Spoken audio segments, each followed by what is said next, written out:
mundo, sikat ding tunay ang Lucena sa pagkakaroon ng mayamang coconut industry.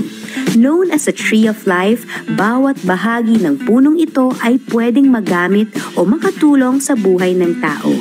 And today, it's all about the oil from the coconut tree. Iha-harvest natin yan sa tulong ng Empire Oil. So yun, ang tawag sa na picker. Picker! Nagtaga-pick siya ng mga foreign material. So pagkatapos nito, pag nakuha mo na yung mga dumi, yung mga twines, yung tali, i-chop natin yan. So meron tayong tinatawag na breaker. So chinachop niya into pieces. Dito! May hammer mill. Piplik naman natin, pipiratin para lumabas yung tinatawag na oil. Para kumbaga sa para lumambot siya. So after niyang ma-flat, ngayon pipigay naman siya ngayon para ma-extract yung oil.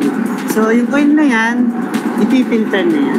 So after ng lahat ng process na nangyari dito, doon na po yan mapupunta sa malabas na po yan sa balde? Pagkandi, gagawin na sa refinery plant, pa-process na according to tamang proseso, temperature, pressure, everything, para makuha mo yung quality. Dito na tayo sa filling station. Kailangan ganito yung outfit.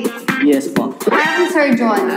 Mag-wash tayo ng hands. Hand dry. Tapos may sanitizer pa dito. Yes po. Oh, kakaibang elevator to, kuya. Ibabalik kami nito ng buo. Yes. Wala nang labasan to. Sa third floor.